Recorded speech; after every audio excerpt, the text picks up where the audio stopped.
যোৱাকালিৰ পৰা আজিলৈকে মই দেখি আছোঁ যে যোৱাকালি মই ভাৰতীয় জাতীয় কংগ্ৰেছত যোগদান কৰাৰ সময়ত যি বক্তব্য দিছিলোঁ সেই বক্তব্যটো আচলতে এখন বৰ অসম গঢ়াৰ কথা কৈছিলোঁ, সমন্বয়ৰ কথা কৈছিলোঁ, মিলাপ্ৰীতিৰ কথা কৈছিলোঁ। তাতে এটা লাইন আছিলে, তাতে এটা কথা কোৱা হৈছিলে যে শিৱসাগৰৰ উন্নয়ন ধুবুৰীত হ'ব লাগিব আৰু একেধৰণে শিৱসাগৰৰ ধুবুৰী শিৱসাগৰ হ'ব লাগিব। এই কথাটোত আচলতে বহুতেই আপত্তি কৰিছে, বহুতে বিভিন্ন ধৰণৰ কৰিছে। কিন্তু এই কথাটো কোৱাৰ মোৰ লক্ষ্য আৰু উদ্দেশ্য এইটোৱে আছিলে যে আমি সকলোৱে মিলাপ্ৰীতিৰে সমন্বয়েৰে উন্নয়নেৰে আমি অসমখন আগুৱাই লৈ যাব লাগে। তাত আচলতে মই শিৱসাগৰটো ধুবুৰী বনাই দিব লাগে, ধুবুৰীটো শিৱসাগৰ বনাই দিব লাগে, ধুবুৰীৰ মানুহ শিৱসাগৰত যাব লাগে, তেনেকুৱা লক্ষ্য আৰু উদ্দেশ্যৰে মই কথাটো কোৱা নাছিলোঁ। গতিকে এই ক্ষেত্ৰত যদি অসমবাসী ৰাইজে বা শিৱসাগৰবাসী ৰাইজে বা যোৰহাট হওক যোনেই নহওক যিসকলে দুখ পাইছে, আচলতে মনত দুখ পাইছে যে যিহেতু মোৰ কোৱাৰ লক্ষ্যটো আছিল, উদ্দেশ্যটো আছিল এটা সমন্বয় কৰাৰ, আৰু মই সেই উদ্দেশ্যৰেই কৈছিলোঁ। মই তেনেকুৱা কোনো মনোবৃত্তি লৈ পেলাই এই কথাটো কোৱা নাছিলোঁ। তথাপিও যদি কোনোবাই মনত দুখ পাইছে, মনত আঘাত পাইছে, গতিকে মই মোৰ বক্তব্যৰ সেই লাইনটো মই উদ্ধৃত কৰিছোঁ আৰু মই সকলোৰে ওচৰত দুখ প্ৰকাশ কৰিছোঁ আৰু ক্ষমা বিচাৰিছোঁ যাতে এই বস্তুটো লৈ আৰু আপোনালোকে ধৰি নাথাকে। গতিকে মোৰ কোৱাৰ উদ্দেশ্য আৰু লক্ষ্যই হৈছে সমন্বয় কৰা, বৰ অসম কৰা, সকলোৱে মিলাপ্ৰীতিৰে অসমখন আগুৱাই লৈ যোৱা।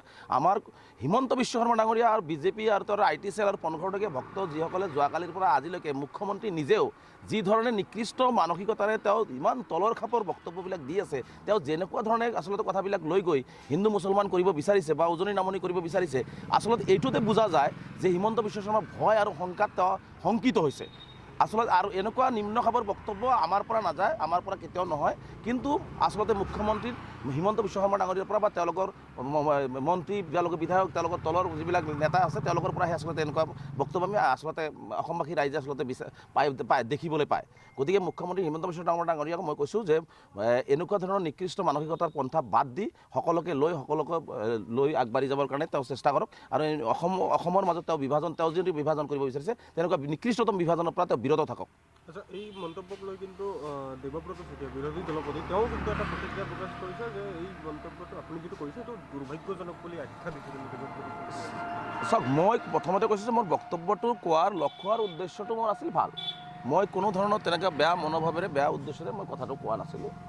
গতিকে হয়তো লাইনটোত, য'ত বক্তব্যৰ লাইনটোত হয়তো শব্দ চয়নত হয়তো অকণমান ইফাল সিফাল হৈছে, এইটো মই স্বীকাৰ কৰিছোঁ যে নহয়, মই এনেকুৱা ধৰণৰ শিৱসাগৰৰ উন্নয়ন ধুবুৰীত হ'ব লাগে বা ধুবুৰীটো শিৱসাগৰ হ'ব লাগে, এই কথাটোতো সকলোৰে আপত্তি আহিছে আৰু সকলোৱে এই কথাটো কৈছে। হয়তো মই কথাখিনি কওঁতে মই ৰাজনৈতিক কথাটো যিটো মই নতুন আৰু ৰাজনৈতিকভাৱে মই প্ৰথমবাৰৰ কাৰণে বক্তব্য দিছোঁ, গতিকে শব্দৰ চয়নত হয়তো এই কথাটোৰ ইফাল সিফাল হ'ব পাৰে। কিন্তু আপুনি যদি সামগ্ৰিকভাৱে আপুনি কথাখিনি বুজি লয় বা মোৰ বক্তব্য সম্পূৰ্ণখিনি বুজি লয়, মোৰ কথাটোৱে আছিলে সমন্বয়, মিলাপ্ৰীতি আৰু বৰ অসম গঢ়াৰ কথা।